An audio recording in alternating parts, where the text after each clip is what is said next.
Today I want to talk about one of my favorite movies. It's called The Sandlot. And the reason I like it is it's just a bunch of kids being kids, and they have a lot of adventures and misadventures. The movie takes place in California in 1962. However, it was not shot in California because of their budget. They ended up shooting it in Utah. So they sent a scout out to try to find a place that's like a working class neighborhood that has mountains in the background. And that's when they came up with Salt Lake City. And they looked and finally came up with the perfect spot.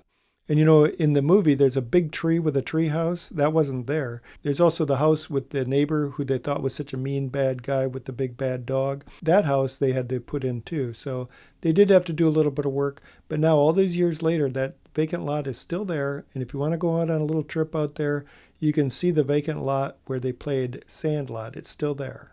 I was looking on Google Maps and I found an address, and the address says The Sandlot. And you know what that address was?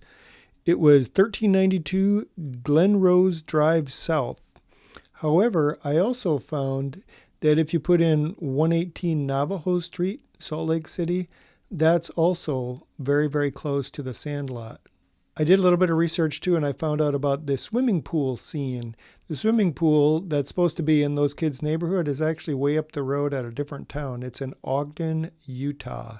What's the address of that? It's the Lauren Farr Swimming Pool in the Lauren Farr Park. Lauren is actually a man's name.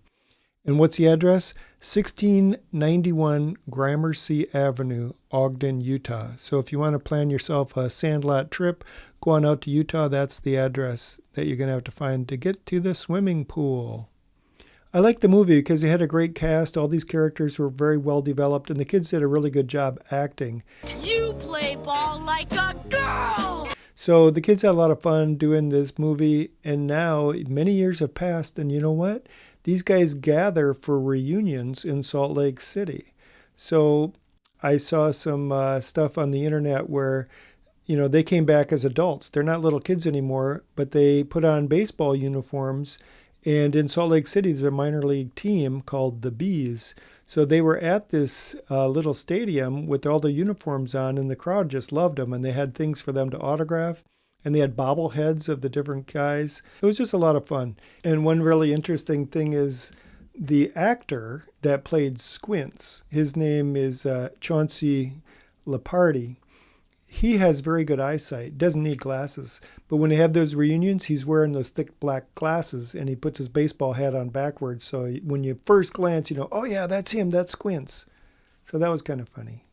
So recently, I was on a trip out to Salt Lake City, and near the end of my trip, I found out about this Sandlot reality over there. So while they were filming The Sandlot, there was a hamburger stand nearby, and they used to go there and get their food. You know, burgers and fries and kids are a great combination. So the gentleman running it is a man named Van Turner.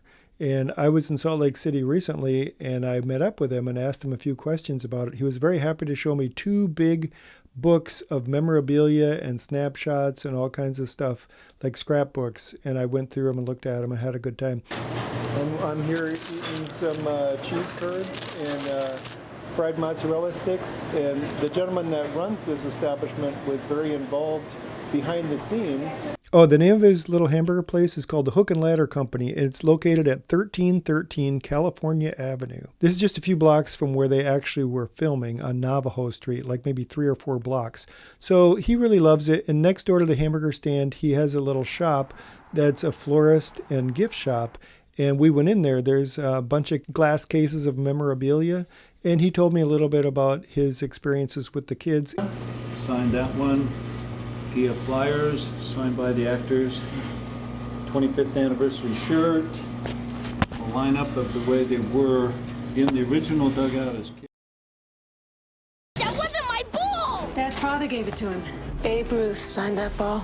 All right, we're going to tell you about the Sandlot. They used the Babe Ruth baseballs, were actually signed by the Babe himself, and they used them in the movie with the actors. And there was 12 of them that they bought and they used. And at the end of that period, the way I understand it is the producer got one, some of the actors got them, and maybe several of the people that were involved with the lighting and the production of it. And I got down to the last 3 balls, and I can't remember, maybe a neighborhood person got one. The last one was Jay Ingleby got one, and because nobody wanted them. They were just sitting on the counter or something, and then one disappeared, and I don't know where the final one went.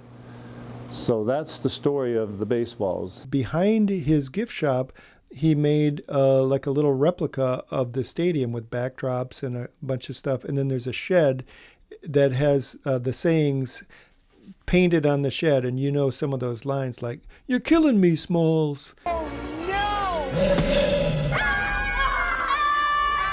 You know, there is a Sandlot 2. I never saw it, but it didn't go to the theaters. It was one of those direct-to-video.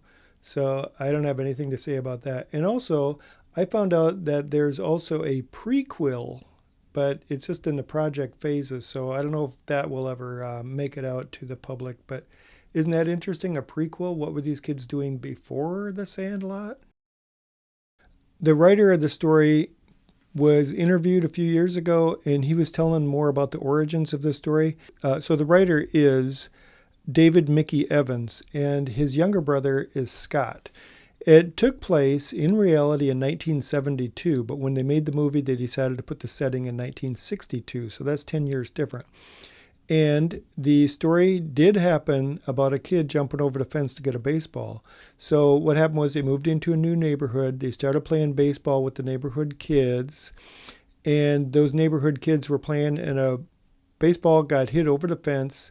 And those kids were actually kind of mean and kind of bullies. They weren't really like welcoming those new kids. But anyhow, the young kid, Scotty, thought that he might become a hero if he jumped over the fence and got this baseball where there was a mean dog on a leash. You know, the dog was chained up. So what he said is he jumped over the fence. The ball was near the dog, but, you know, the dog couldn't reach it because of the chain. So he got over there, and when he picked up the ball and turned around, the other kids all saw that the dog's chain broke and the dog got at him. So he started running. He jumped on a tree, and the dog actually bit him. So the older brother that wrote this story said that he had bad feelings about these kids because they were mean to him and his brother. They didn't really accept him. So even as an adult, he had bad feelings about this incident. But what he did is he changed it around so that the neighborhood kids became the heroes. They were all good friends and they were buddies. They had a lot of fun adventures together. And in the story, you know, it became a happy thing. And man, this is baseball. You gotta stop thinking. You just have fun. He even said that as an adult, when the movie became a success, it was able to be a cathartic thing to him, that he was able to get rid of all the bad feelings that he had towards those kids in the neighborhood where he was growing up. I got it! All right, thanks a lot for watching this video. Check this channel in the future. There's going to be more interesting videos. And why don't you do me a favor and subscribe?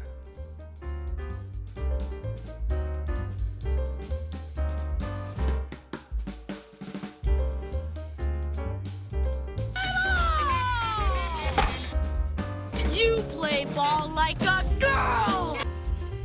That wasn't my ball! Dad's father gave it to him. Babe Ruth signed that ball.